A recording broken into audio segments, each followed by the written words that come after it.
Sean, and I'm from Denver, Colorado, and I've been woofing in Mexico for about 4 months now. I've learned to expect that, well, you expect the unexpected. You never know. You just got to be flexible. Sometimes you'll just be planting trees. Other times you'll like really just be working in the field. Sometimes you'll be shoveling manure. Sometimes you're getting stung by bees when you're like blowing smoke into a hive. There's lots of different things that can happen. You just got to be ready for whatever it is, and that's what you'll learn from woofing. When we started the project here in Chalmita, we didn't quite know exactly what we were doing. We knew we wanted a place to live away from the city and away from, pollution, and a place where we could do healing work. Both Anya and myself are both healers, and that was the original idea, was and continues to be, to have a healing center down at the farm. So now we're in the greenhouse. This is where the woofers come in the morning to smoke a cigarette with Chato, the gardener, and figure out what we're gonna do for the day. In here we got corn growing for seed next year. On the table we got some stuff growing. We got some misperos, some chiles, some pears. There's scorpions, a whole bunch of different kinds. Spiders, every imaginable shape and size. Tarantulas. They have a thing that they call in Spanish scorpion, which is like this weird snake with legs. Papayo, luego tenemos zanahorias, tenemos chícharos, más zanahorias, y detrás de mí tenemos los aguacates, como podemos ver. Tenemos más frijoles, brócolis. There's coral snakes, there's rattlesnakes, there's rat snakes. There's chichahuates, which are these furry, kind of like caterpillar-looking things, but they sting like crazy, and they'll sting for a few days after one gets you.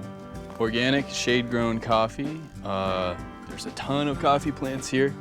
It provides coffee for, well, everyone here at Nierica, and they sell it as well, Malinalco and on the internet even.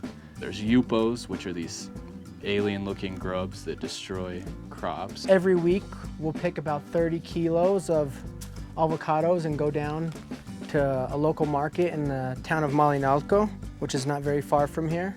Oh, fleas. There was a lot of fleas. It's not so much a farm as a community. And yeah, they've let me be part of the community here. And you can do any sort of work. You can teach English to little kids. You can sit in a temazcal with Indians from all over the Americas. You can pick fruit from the trees. It's beautiful. And I've learned a lot woofing. Met a lot of cool woofers. Pues una de tantas, son buenas, sí aprenden rápido y pues, están estado felices, ¿no? Más que nada se van contentos de este rancho porque han aprendido algo de la tierra, ¿no?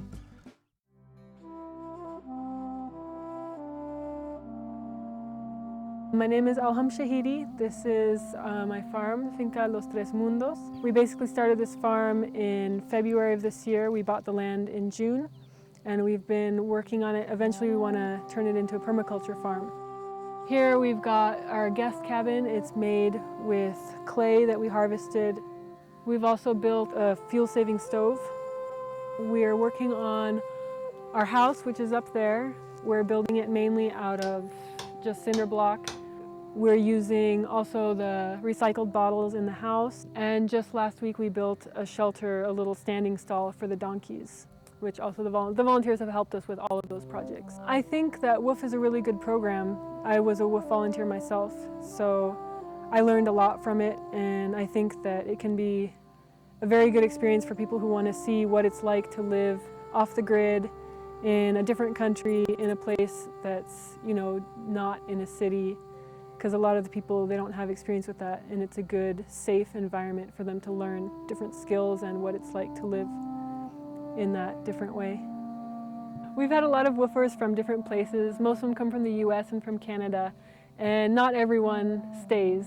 This place is not for everyone. We don't have electricity. We have fresh spring water, it's cold. We heat it up for bathing on the stove. We don't have any road access, so in order to bring all our materials up, we use the donkeys and the horses. It's about 400 meters that they need to come in walking. But we've had people who just show up and take lots of pictures and then turn around and leave. And we've had people who didn't expect to stay and then just really loved it and stayed for, a month and a half or more. Okay, this is an unripe chocolate pod, a cacao pod. It grows right off the branch of the tree. This was the fruit that was sacred to Quetzalcoatl. And when this ripens, it will turn yellow, red, and inside it's filled with seeds, which are the basis of commercial chocolate. This is a very simple dryer that we came up with out of some scraps because we needed something quick. We use it to dry our organic coffee and our cacao. Here's some cacao that's been fermented and is ready to roast and turn into chocolate. We feed the worms rich organic compost and fresh horse manure.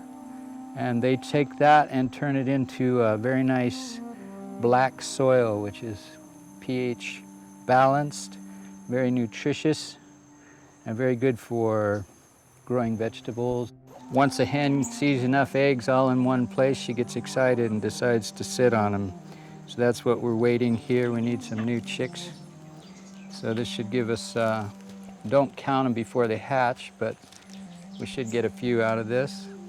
So one of the most satisfying things about living and working a farm is that when you plant something and you water it and you tend it and it grows and you weed it, and then you get to harvest this thing and then you get to eat it and share it with everyone else, something that you planted just from a tiny seed. And then if you save another seed, you get to plant it and grow a whole new plant.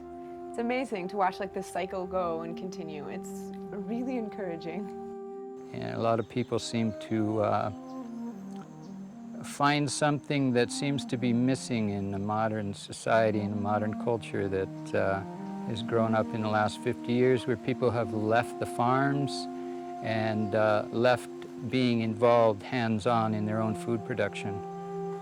And so it seems that young people enjoy this greatly, to have a little feel for what this is like, to have some control over your own food production and the quality of your own food that you're eating.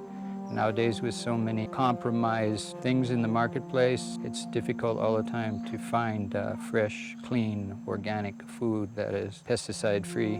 So we're trying to work in that direction with our project here.